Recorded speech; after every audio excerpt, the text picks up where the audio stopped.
भारत ने पाकिस्तान की nuclear site पे हमला कर दिया।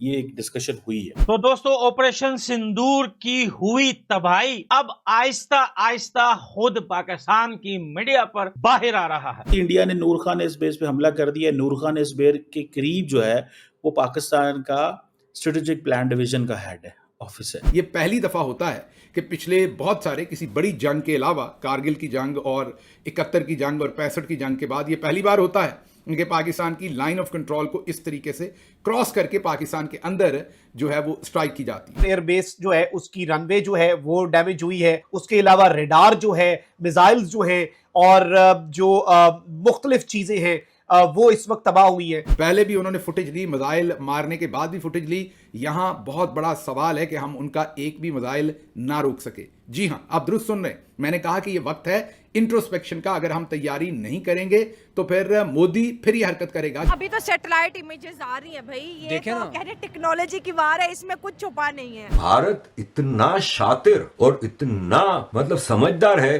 कि भारत ने नूर खान एयरबेस में बंकर बूस्टर, जब ब्राह्मोस मिसाइल मारा है, जो बैलिस्टिक मिसाइल है, वो चाहते तो उसके अंदर, बंकर के अंदर मार सकते थे। उन्होंने बंकर के कॉर्नर पे मारा, जिससे हिलजुल हुई है थोड़ी। अभी अगर अंदर जाता ना, आई अश्योर यू के इस्लामाबाद, रावलपिंडी सब फारिग हो जाते। अब ये बढ़ते बढ़ते बढ़ते मोदी साहब कहां जा रहे हैं, ये इंट्रोस्पेक्शन की हमें जरूरत है।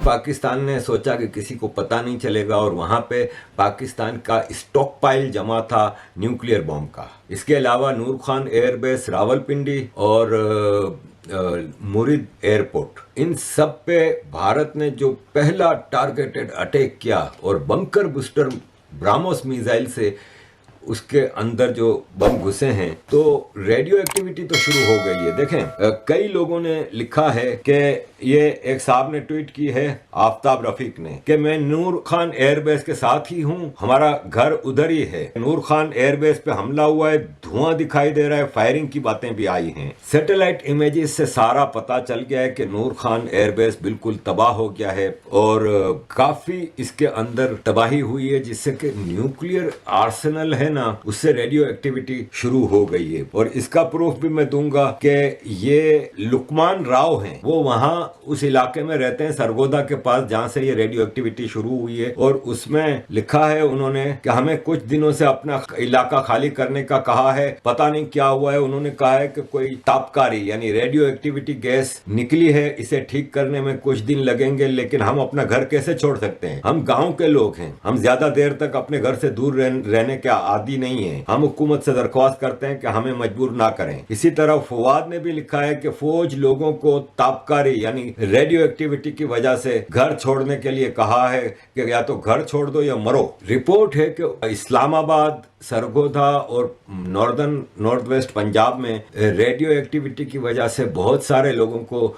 स्किन डिजीज, खारिश, आंखों की जलन, सूजन, ये सब चीजों की बड़ी शिकायत है। और ये इतना सीरियस मसला है कि इसके लिए अमेरिका के जहाज पहुंच गए हैं चेक करने के लिए कि क्या हुआ है। एक जहाज पाकिस्तान में परसों रात को पहुंचा, नूर खान एयरबेस पे उतरा और वहां पे वो इंक्वायरी सारी चीजें कर रहा है, इन्वेस्टिगेशन के कितना डैमेज हुआ है। अमेरिका के रेडिएशन सीकर प्लेन ने डिटेक्ट कर लिया है न्यूक्लियर एम्यूनेशन लीकेज को। और ब्राह्मोस एक बंकर बूस्टर ने किराना हिल्स के अंदर ये तबाही मचाई है। अजीज दोस्तों, उस पूरे रीजन में इस वक्त सिचुएशन बड़ी खतरनाक है। पाकिस्तान की आवाम को, बेवकूफ, जाहिल, इग्नोरेंट आवाम को कहा कि फतह जीत चुके हैं, हम भारत का तबाह कर दिया है, भारत को खत्म कर दिया है, तो ये जश्न मनाने में लग गए। इनको अंदाजा नहीं है कि ये कितनी खतरनाक सिचुएशन में बैठे हुए हैं इस वक्त। लेकिन ये मूर्ख हैं, ये मतलब इससे ज्यादा बेवकूफ कौम आपको दुनिया में कोई नहीं मिलेगी। इजिप्ट का एक कार्गो EG-1916 फौरन पाकिस्तान पहुंचा। ये बोरन का ढेर लेके अमेरिका ने इजिप्ट को कहा कि भाई साहब ये बोरन भेजो, पाकिस्तान में तो कयामत आ गई है। और इस वक्त अमेरिका वाले इजिप्ट की इस इक्विपमेंट के साथ और इंटरनेशनल एटॉमिक एनर्जी की जो एसोसिएशन है, वो सब मिल के पूरे इक्विपमेंट के साथ उधर लगे हुए हैं। हम बदकिस्मती से ये इंट्रोस्पेक्शन हमें करनी पड़ेगी कि हम उनको नहीं रोक सके।